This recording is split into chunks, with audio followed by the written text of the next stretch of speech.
ನಮಸ್ತೆ ಸ್ನೇಹಿತರೆ. ಮೇ 14ರಂದು ಗುರುಗ್ರಹವು ಮಿಥುನ ರಾಶಿಯ ಮೊದಲ ಮನೆಯಲ್ಲಿ ಚಲಿಸುವ ಮೂಲಕ 5ನೇ ಅಥವಾ 7ನೇ ಮನೆಯನ್ನು ನೋಡುವುದರಿಂದ ನಿಮ್ಮ ಪ್ರೀತಿಯ ಜೀವನ ಸುಧಾರಿಸಲು ಶುರುವಾಗುವುದು. ನಿಮ್ಮಿಬ್ಬರ ನಡುವಿನ ಪ್ರೀತಿ ಮತ್ತು ವಿಶ್ವಾಸ ಹೆಚ್ಚಾಗುವುದು. ಈ ಅವಧಿಯಲ್ಲಿ ನಿಮಗೆ ವಿವಾಹ ಯೋಗ ಕೂಡಿ ಬರಲಿದೆ. ನಿಮ್ಮ ಕಷ್ಟಗಳೆಲ್ಲವೂ ಕಡಿಮೆಯಾಗುವುದು. ಶುಕ್ರನ ಈ ಗೋಚಾರವು ನಿಮಗೆ ಸಹಾಯ ಮಾಡುವುದು. ಪ್ರೀತಿಗೆ ಸಂಬಂಧಿಸಿದಂತೆ ಯಾವುದೇ ನಿರ್ಧಾರವನ್ನು ತೆಗೆದುಕೊಳ್ಳುವ ಮೊದಲು ಸರಿಯಾಗಿ ಯೋಚಿಸದೆ ನಿರ್ಧಾರವನ್ನು ತೆಗೆದುಕೊಳ್ಳಬೇಡಿ. ಮತ್ತು ಹುಡುಗಿಯರು ಮೊದಲು ತಮ್ಮ ವೃತ್ತಿ ಜೀವನದ ಬಗ್ಗೆ ಹೆಚ್ಚಿನ ಗಮನವನ್ನು ನೀಡಬೇಕಾಗುತ್ತದೆ.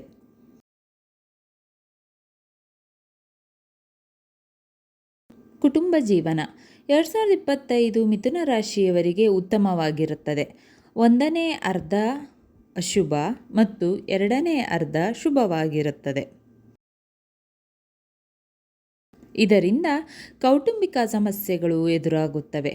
ಹಳೆಯ ಸಮಸ್ಯೆಗಳು ಸ್ವಲ್ಪ ಮಟ್ಟಿಗೆ ಬಗೆಹರಿಯುತ್ತವೆ. ಆದಾಗ್ಯೂ 2024ಗಿಂತ 2025 ಉತ್ತಮವಾಗಿರುತ್ತದೆ.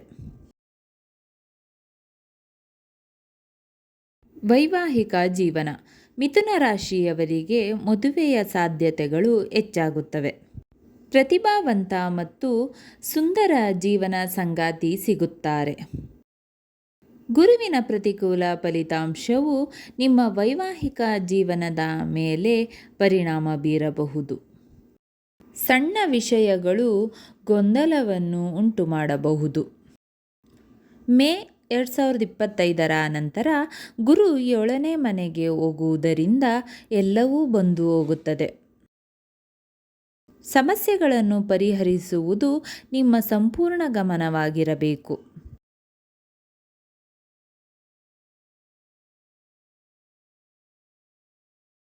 ಉದ್ಯೋಗ 2025ರ ವರ್ಷಕ್ಕೆ ಸಂಬಂಧಿಸಿದಂತೆ ಗುರುವು ಕೆಲಸದಲ್ಲಿ ಸಕಾರಾತ್ಮಕ ಫಲಿತಾಂಶಗಳನ್ನು ನೀಡುತ್ತಾನೆ. ಆದರೆ ಕೆಲಸದಲ್ಲಿ ತೃಪ್ತಿ ಇಲ್ಲ. ಕೆಲಸದಲ್ಲಿ ಬದಲಾವಣೆ ಇರುತ್ತದೆ. ಪರಿಸರವು ಸ್ಥಳದಿಂದ ಸ್ಥಳಕ್ಕೆ ಬದಲಾಗುತ್ತದೆ. ಕಚೇರಿಯಲ್ಲಿ ಉನ್ನತ ಅಧಿಕಾರಿಗಳೊಂದಿಗೆ ಸಮಸ್ಯೆಗಳಿರಬಹುದು. ಎಚ್ಚರಿಕೆ ವಹಿಸುವುದು ಉತ್ತಮ.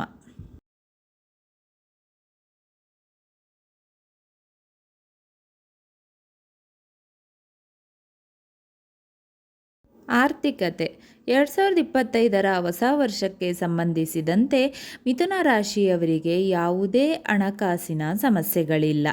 ನಿಮ್ಮ ಕಠಿಣ ಪರಿಶ್ರಮದಿಂದ ನೀವು ಹಣಕಾಸಿನ ಸಮಸ್ಯೆಗಳಿಂದ ಮುಕ್ತರಾಗುತ್ತೀರಿ.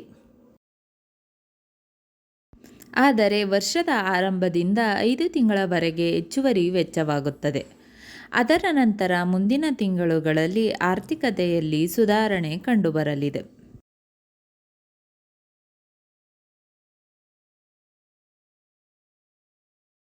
ವೃತ್ತಿ ವ್ಯಾಪಾರ ಮಿಥುನ ರಾಶಿಯವರಿಗೆ ಹೊಸ ವರ್ಷ 2025ರವರೆಗೆ ವ್ಯಾಪಾರದಲ್ಲಿ ಸುಧಾರಣೆ ಕಂಡುಬರಲಿದೆ. ವಿದೇಶದಲ್ಲಿ ವ್ಯಾಪಾರ ಮಾಡುವವರಿಗೆ ಇದು ಉತ್ತಮ ಲಾಭವನ್ನು ನೀಡುತ್ತದೆ. ನೀವು ಏನಾದರೂ ಯೋಜಿಸಿದರೆ ನೀವು ಎಲ್ಲದರಲ್ಲೂ ಯಶಸ್ವಿಯಾಗುತ್ತೀರಿ. ವರ್ಷ 2025 ಕಠಿಣ ಪರಿಶ್ರಮದ ಅಗತ್ಯವಿದೆ. ಈ ವರ್ಷ ಪ್ರಯತ್ನವು ಫಲ ನೀಡುತ್ತದೆ ಎಂದು ಸೂಚಿಸುತ್ತದೆ.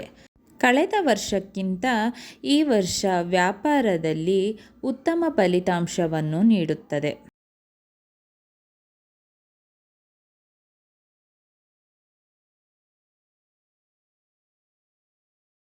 ದೈಹಿಕ ಆರೋಗ್ಯ ಕಳೆದ ವರ್ಷಕ್ಕಿಂತ ಈ ವರ್ಷ ಆರೋಗ್ಯದಲ್ಲಿ ಉತ್ತಮ ಫಲಿತಾಂಶಗಳನ್ನು ಪಡೆಯುತ್ತೀರಿ.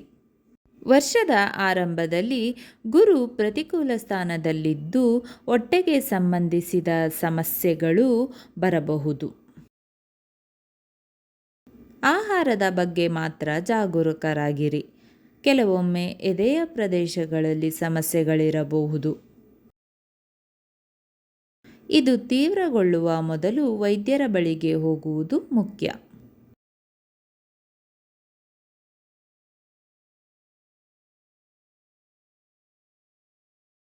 ಶಿಕ್ಷಣ 2025ಕ್ಕೆ ಸಂಬಂಧಿಸಿದಂತೆ ಮಿಥುನ ರಾಶಿಯವರು ಶಿಕ್ಷಣದಲ್ಲಿ ಹೆಚ್ಚಿನ ಪ್ರಗತಿಯನ್ನು ಸಾಧಿಸುವುದಿಲ್ಲ.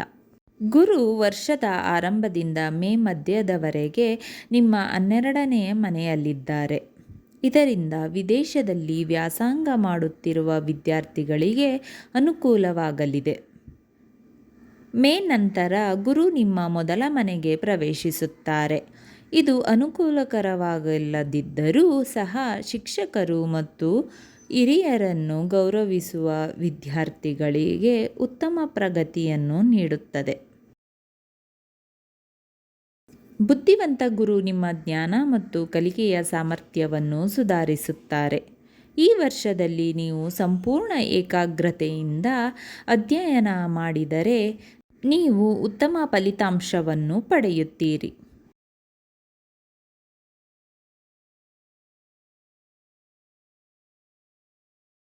ಮಿಥುನ ರಾಶಿ ವರ್ಷ ಭವಿಷ್ಯ 2025 ಪರಿಹಾರಗಳು. ಮಿಥುನ ರಾಶಿಯವರಿಗೆ 2025ನೇ ವರ್ಷ ಉತ್ತಮವಾಗಿಲ್ಲ. ಹಾಗಂತ ಕೈಕಟ್ಟಿ ಕುಳಿತುಕೊಳ್ಳುವುದರಿಂದ ಅಥವಾ ಭಯಪಡುವುದರಿಂದ ಸಮಸ್ಯೆಗಳಿಗೆ ಪರಿಹಾರ ಸಿಗುವುದಿಲ್ಲ. ಪ್ರತಿಯೊಂದು ಸಮಸ್ಯೆಗೆ ಪರಿಹಾರ ಇದ್ದೇ ಇರುತ್ತದೆ.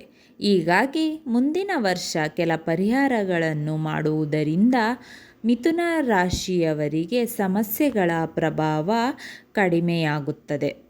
ಹಾಗಾದರೆ ಆ ಪರಿಹಾರಗಳು ಯಾವುವು ಎಂದು ತಿಳಿಯೋಣ.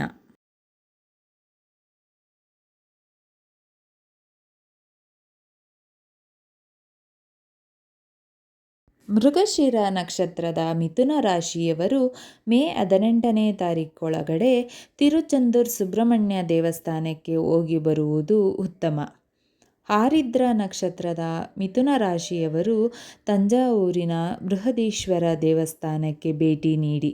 ಪುನರ್ವಸು ನಕ್ಷತ್ರದ ಮಿಥುನ ರಾಶಿಯವರು ಗುರು ದತ್ತಾತ್ರೇಯ ದೇವರ ಆರಾಧನೆ ಮಾಡಿ. ಅಲ್ಲದೆ ಈ 3 ರಾಶಿಯವರು ಔದುಂಬರ ವೃಕ್ಷ ನೆಟ್ಟು ಪೋಷಣೆ ಮಾಡಿ. ಇದರಿಂದ ಪ್ರಕೃತಿಯೊಂದಿಗೆ ನಿಮ್ಮ ಬದುಕು ಕೂಡ ಉತ್ತಮವಾಗುತ್ತದೆ. ಅಲ್ಲದೆ ನಿಮ್ಮ ಮನೆ ಮುಂದೆ ಮನೆ ಮೇಲೆ ಕುಂಡದಲ್ಲಿ ನೀರನ್ನು ಇಡಿ. ಇದರಿಂದ ಅದೆಷ್ಟೋ ಜೀವಜಂತುಗಳಿಗೆ ಸಹಾಯ ಮಾಡಿದಂತಾಗುತ್ತದೆ. ಅವುಗಳ ಜೀವನ ಉಳಿಸಿದ ಪುಣ್ಯದ ಫಲ ನಿಮಗೆ ಸಿಗಲಿದೆ. ಇದರಿಂದ ದೇವರೇ ನಿಮ್ಮನ್ನು ಮೆಚ್ಚಿ ಕೊಂಡಾಡುತ್ತಾನೆ. ಶುಭವಾಗಲಿ.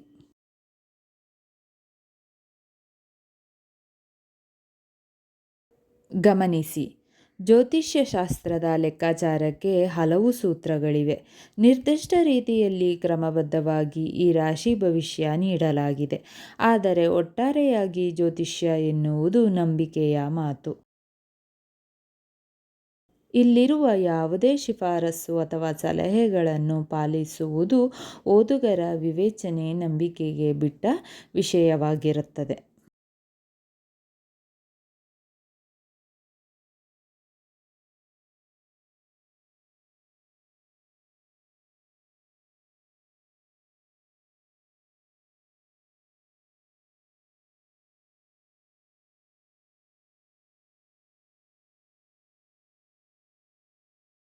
ವಿಡಿಯೋ ಇಷ್ಟವಾದಲ್ಲಿ ಲೈಕ್, ಶೇರ್ ಅಂಡ್ ಕಮೆಂಟ್ ಮಾಡಿ. ಮುಂದಿನ ವಿಡಿಯೋಸ್ಗಳಿಗಾಗಿ ಚಾನೆಲ್ ಅನ್ನು ಸಬ್ಸ್ಕ್ರೈಬ್ ಮಾಡಿ. ಧನ್ಯವಾದಗಳು.